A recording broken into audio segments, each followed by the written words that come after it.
Pentingnya teman-teman, ayo dihidupkan cinta pada Rasulullah itu dalam diri kita. Berarti di batin kita, di kolbu kita ada Rasulullah.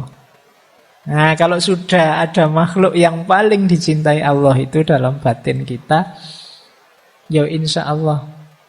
Assalamualaikum warahmatullahi wabarakatuh. Bismillahirrahmanirrahim. Alhamdulillah, mari kita maknai hujan ini sebagai rahmat. Jangan dimaknai hujan sebagai penghalang. Jadi hujan itu fakta. Kita membacanya sebagai rahmat atau sebagai penghalang, itu pikiran kita.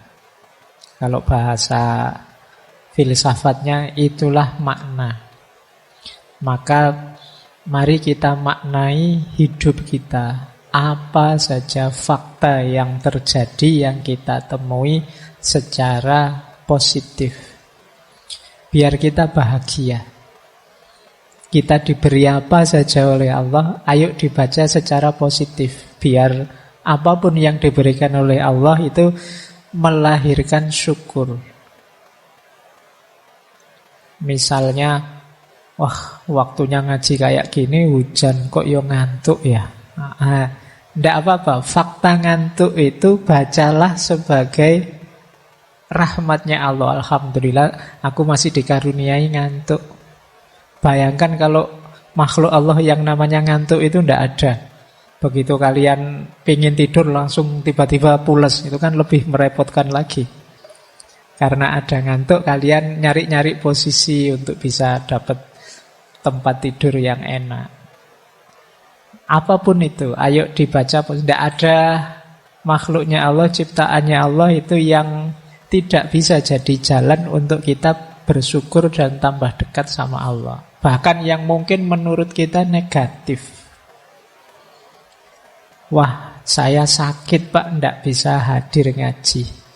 Sakit itu bisa kalian baca sebagai musibah. Meskipun bisa juga kalian membacanya, alhamdulillah saya sakit Pak, dosane berkurang. Alhamdulillah saya sakit Pak, sekarang saya ngerti betapa manfaatnya kesehatan. Nah itu caranya ya, biar hidupnya tidak gampang sumpek, tidak gampang galau, gelisah. Mari kita baca, wong yo label itu kan dari kita. Makna itu kan dari kita. Bahkan fakta-fakta yang paling pahit sekalipun bisa kita bunyikan dengan makna yang positif.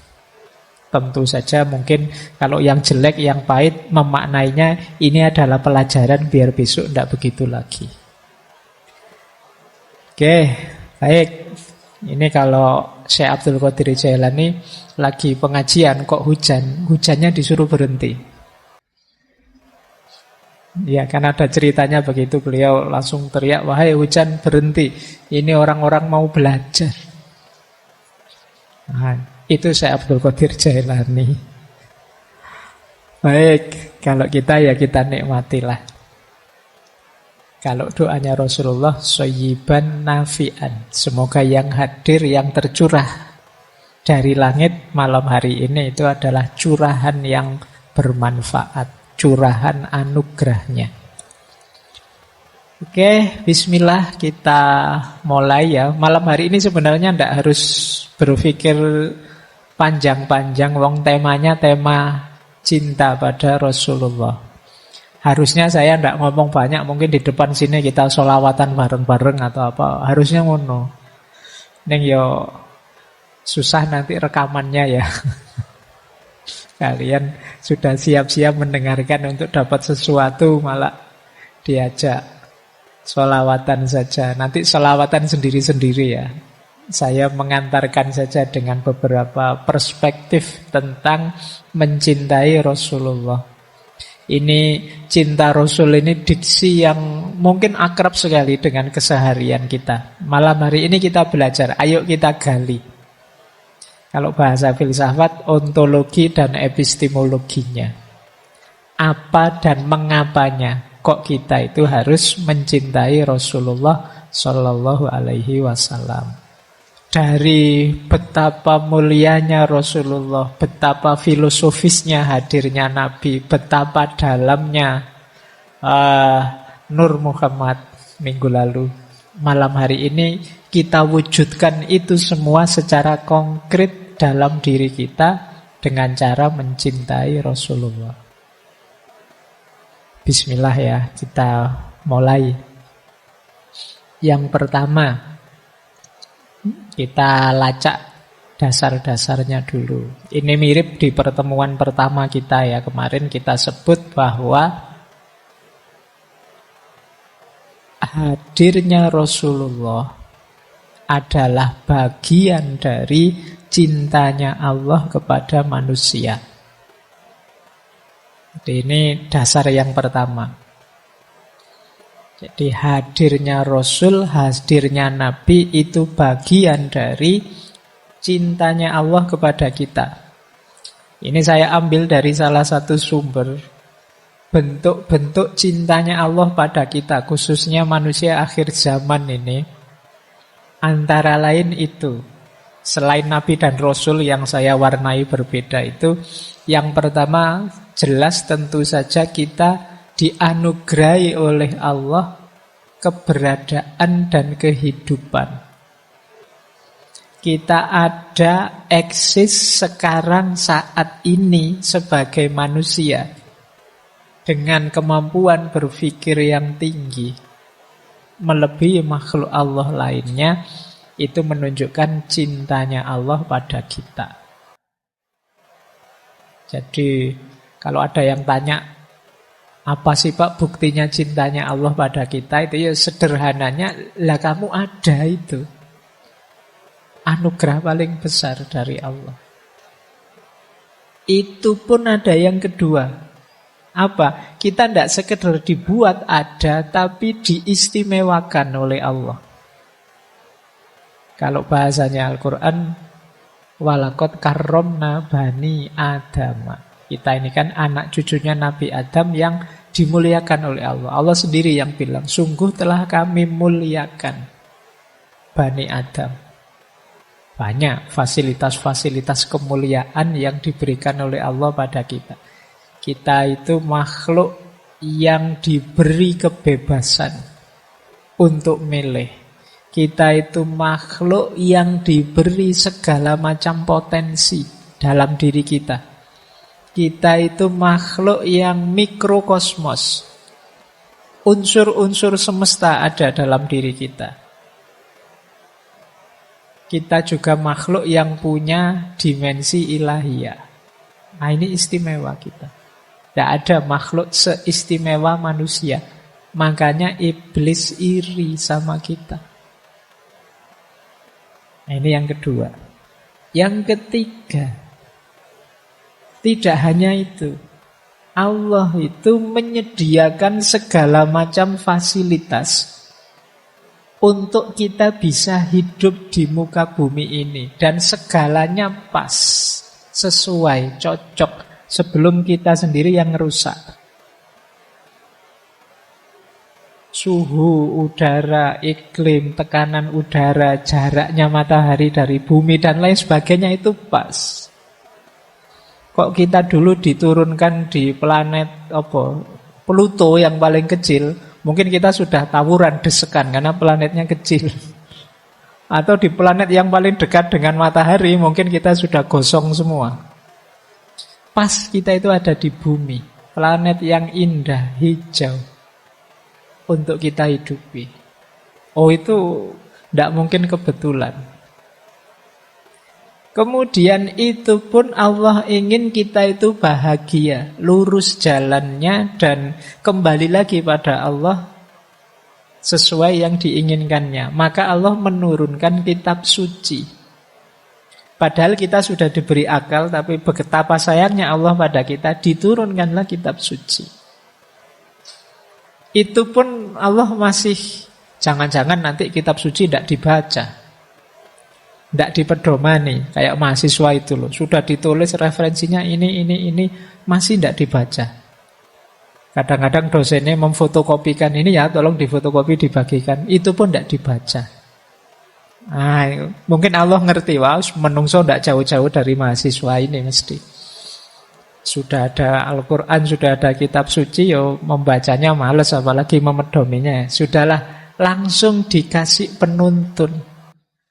Namanya Nabi atau Rasul. Oh, ini betapa sayangnya Allah sama kita. Nah, ada lagi beberapa yang lain. Ini kalau dijelaskan satu-satu panjang. Ada juga rezeki, itu pasti ya. Kemudian luasnya ampunan. Iblis salah langsung dihukum. Tapi kita yang akhir zaman ini dibuka lebar-lebar terus-menerus ampunannya Allah. Masih ada kesempatan loh, ayo tobat. Kita ini bolak-balik bilang, ini akhir zaman loh, ini akhir zaman loh. Tapi tidak pernah tergerak hati kita. Loh kalau akhir zaman, cepet-cepet tobat, minta ampun sama Allah.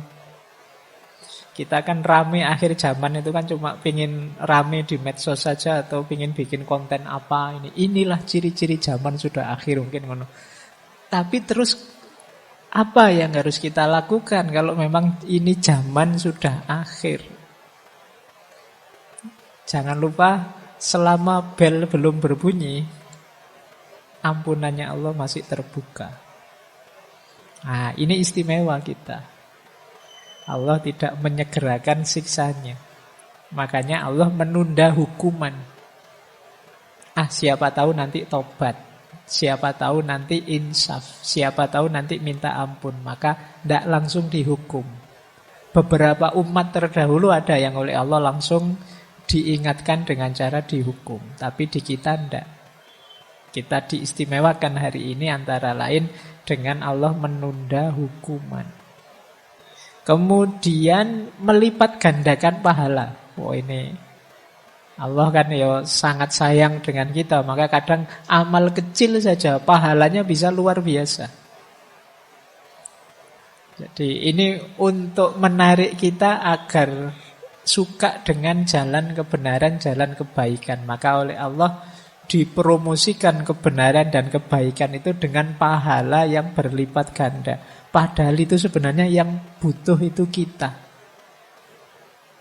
Untuk melatih jiwa berbagi dengan sesama, Allah menjanjikan barang siapa bersedekah membantu saudaranya, pahalanya 700 kali lipat misalnya. Ini kan untuk menarik kita ke sana.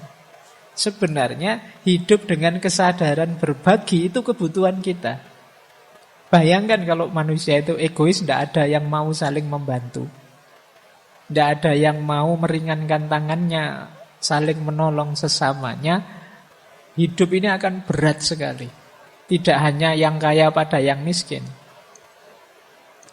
Kalau orang miskin juga tidak mau bantu yang kaya, tidak ada yang mau disuruh kerja, motong rumput, tidak ada yang mau disuruh jadi juru masak, tidak ada. Ya pontang-panting juga yang kaya. Kesadaran saling berbagi, saling membantu, saling menolong, itu kan kebutuhan kemanusiaan.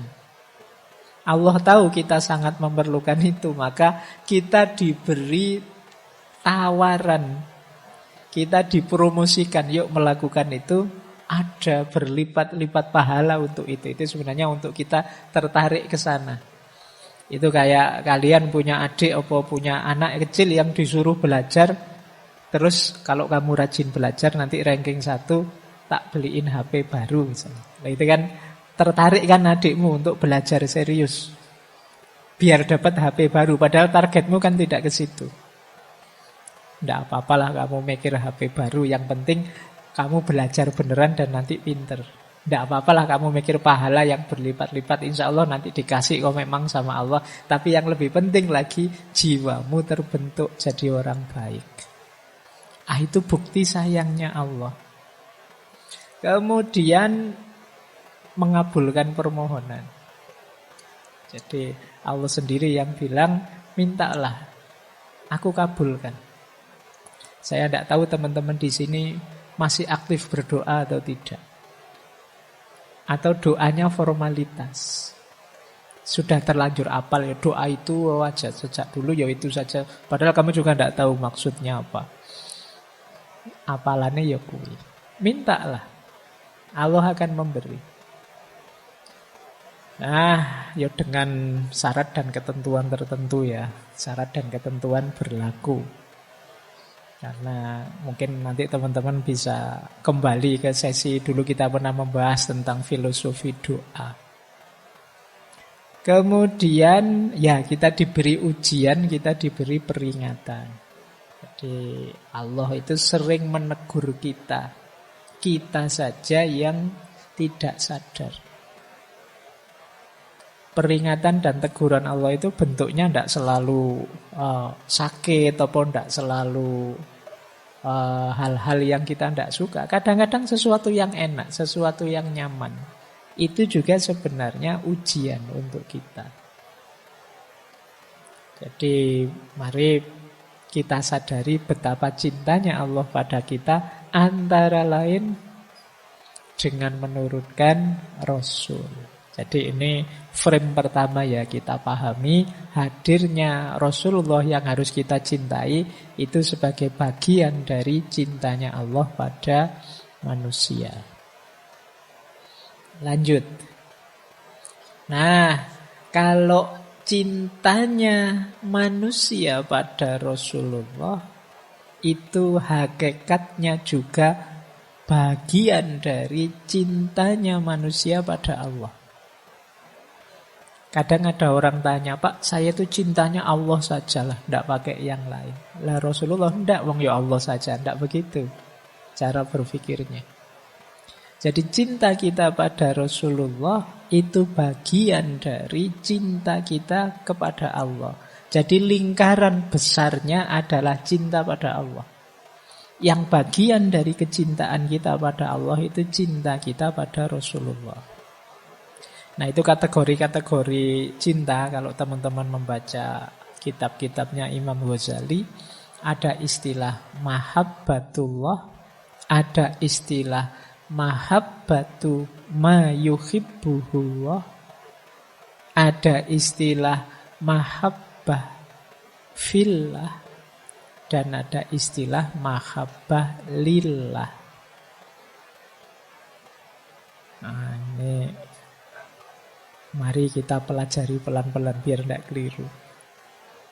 Yang pertama mahabbatullah. Mahabbatullah itu ya cinta kita pada Allah. Ini pernah kita pelajari 1 bulan. Mungkin bulan Februari kemarin itu yang cinta pada Allah. Konsep-konsepnya Syekh Abdul Qadir Jailani, Ibnu Athaillah Sakandari dan lain-lain. Itu mahabbatullah. Di antara cinta kita kepada Allah juga adalah mahabbatu ma yuhibbuhullah. Cinta pada yang dicintai oleh Allah. Pak, saya cinta Allah saja, tidak cinta yang lain-lain. Harusnya tidak begitu. Saya cinta Allah dan semua yang dicintai oleh Allah, saya juga cinta. Termasuk Rasulullah. Maka saya cinta kebaikan, saya cinta kebenaran, saya cinta kemanusiaan dan lain sebagainya. Karena hal-hal itu dicintai Allah. Termasuk Allah sangat mencintai kekasihnya nomor 1 namanya Muhammad. Itu yang disebut mahabbatu ma yuhibbuhullah. Yo kalau kayak kalian kalau punya pasangan, punya pacar misalnya, itu kan biasanya kalian tidak hanya seneng pasanganmu saja, tapi hal-hal yang berhubungan dengan pasanganmu kan kamu juga ikut senang. Kadang-kadang awalnya kamu tidak senang, tapi lama-lama ikut senang juga. Pacarmu suka drama Korea, awalnya kamu tidak suka opo drama Korea itu. Aktor dan aktrisnya kok sama-sama cantik, misalnya. Nah, tapi karena harus menemani, lama-lama ya ikut senang.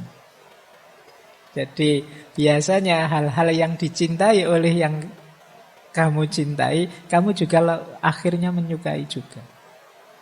Nah, mahabbatu ma yuhibbuhullah itu gambarannya semacam itu. Saya mencintai Rasulullah karena apa? Rasulullah itu sangat dicintai oleh Allah. Nanti ada orang yang pakai logika, opo pantes ya saya itu mencintai Allah, wong kelakuanku kayak gini. Sudahlah saya minta diantarkan saja oleh Rasulullah yang sangat dicintai oleh Allah. Nah ini namanya mahabbatu mayuhibbuhullah. Cinta pada apa yang dicintai oleh Allah. Ini nanti sebenarnya luas.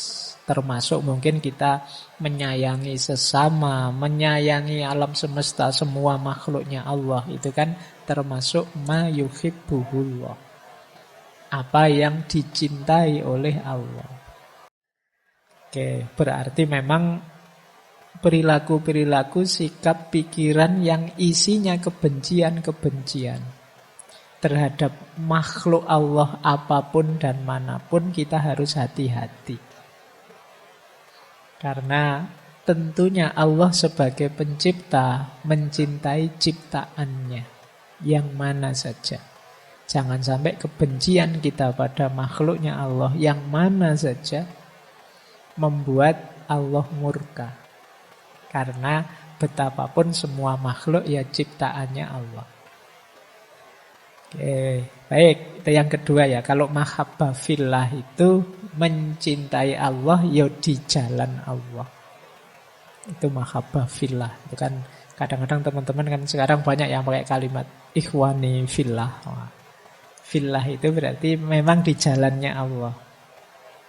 Kalau mahabbah lillah itu mencintai Allah dalam hal-hal yang mungkin ini sebenarnya tidak letterlek jalannya Allah, tapi bisa mengantarkan kita pada Allah. Misalnya, saya suka baca buku malam-malam karena Allah suka dengan belajar. Dan saya membacanya ini karena Allah. Lillah itu kan artinya karena Allah. Jadi melakukan sesuatu atau menyukai sesuatu karena Allah. Itu juga bagian dari cinta kepada Allah. Aku menyukaimu karena Allah. Makanya gaya kita pacaran yang syar'i ya. Kita misalnya itu kamu kan harus ngatur kan, tidak boleh macam-macam kalau syar'i itu, tidak boleh pegang tangan, tidak boleh lihat aurat, tidak boleh deket-deketan. Nah, kenapa begitu? Karena lillah. Aku melakukan ini karena Allah. Nah, nanti kamu atur sendirilah. Mungkin lewat WA saja, tidak usah pakai selfie-selfie, tidak usah pakai. Atau yang syar'i itu kalau pas mau memulai apel pacaran, kita mulai dengan berdoa, baca Fatihah dulu. Kayak ngaji filsafat itu. Oke, itu lillah namanya, karena Allah.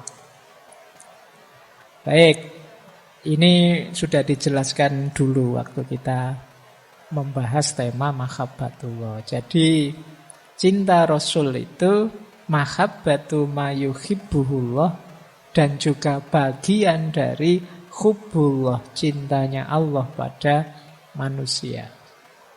Nah, ini teori yang awal. Kita lanjut. Nah, ini saya senang kalimat ini. Ini kalimatnya Syekh Jami' yang dulu pernah kita ngaji. Yusuf Zulaikha. Ini kalimat menarik. Jadi waktu Nabi Yusuf sudah sukses, itu beliau bertemu lagi dengan Zulaikha yang sudah tidak lagi jadi putri, sudah jadi orang biasa yang mengenaskan nasibnya, sudah tidak secantik dulu lagi, bahkan sudah tua. Nah ini terus ada pernyataan semacam ini dari Allah. Ceritanya Nabi Yusuf itu, ini Zulaikha yang dulu ya, kok masih hidup ya? Mungkin begitu bahasanya.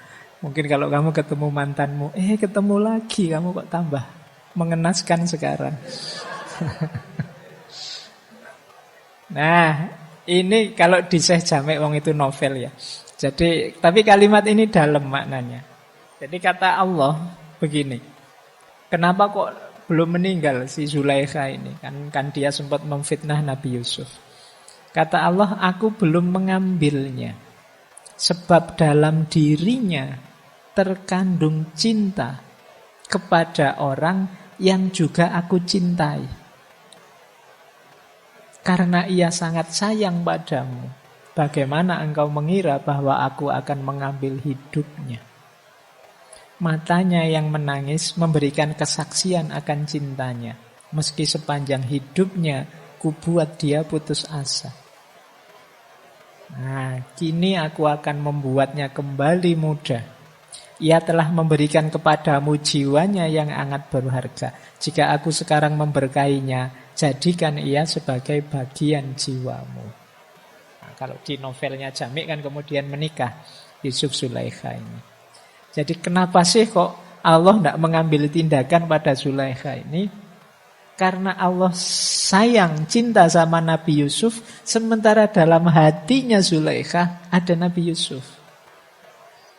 Tidak mungkin aku menghancurkan dia, karena dalam hatinya ada dirimu, sementara aku sangat mencintainya. Ini pentingnya teman-teman. Ayo dihidupkan cinta pada Rasulullah itu dalam diri kita. Berarti di batin kita, di kolbu kita ada Rasulullah. Nah, kalau sudah ada makhluk yang paling dicintai Allah itu dalam batin kita, ya insya Allah seperti firman-Nya Allah pada Nabi Yusuf ini. Apa ya tego aku melakukan yang menyakitkan pada dirinya, wong dalam hatinya ada dirimu yang aku cintai. Nah, ini silahkan teman-teman pakai logika ini kalau ada yang tanya, kenapa sih kita harus mencintai Rasulullah, kenapa kita memperbanyak sholawat dan lain sebagainya. Dalam rangka apa? Menghidupkan Rasulullah dalam diri kita. Menghidupkan kemuhammadan kalau pakai diksi minggu lalu. Berarti apa? Ada yang paling disayangi Allah dalam diri kita. Kalau yang paling disayangi Allah dalam diri kita hadir, tentu saja Allah akan sayang pada kita. Nah, meskipun mungkin yang datang ke kamarmu itu tidak suka sama kamu, tapi kan akhirnya datang sama kamu juga. Nah, itu cara berpikirnya begitu. Nah, ini saya ambil dari kisahnya Yusuf dan Zulaikha dari Syekh Abdurrahman Jami'. Tapi memang ada juga kisah nyata. Kalau tadi kan karangannya Syekh Jami'. Kisah nyata tentang Rasulullah. Ini saya baru saja dapat tadi sore. Jadi ada seorang ulama bernama Syekh Isa Bayanuni. Beliau ini dari desa Bayanun di kota Aleppo, Suriah.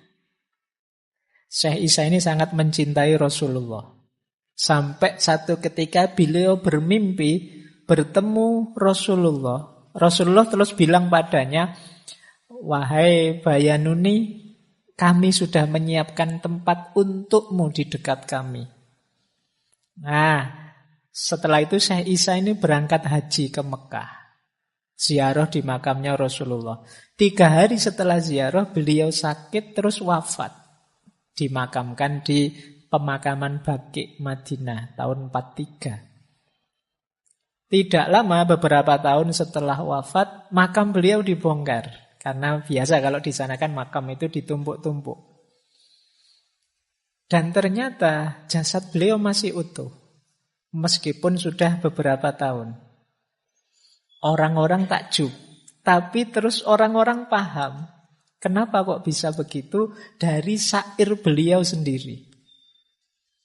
Jadi beliau menulis syair yang sangat indah, yang maknanya ternyata persis sama dengan yang dialami. Jadi beliau nulis syair seperti ini. Jasadun tamakkana hubbu Ahmadin fihi, tawallahi innal ardo la tablihi. Jasad yang menyimpan cinta pada Ahmad atau Nabi Muhammad, demi Allah tak akan pernah dimakan bumi. Au kaifa yablihi turab wa hubbuhu fi qalbihi wa madkhuhu fi fihi. Bagaimana tanah akan menghancurkannya sedangkan cinta pada Nabi ada di hatinya dan pujian pada Nabi ada pada lisannya.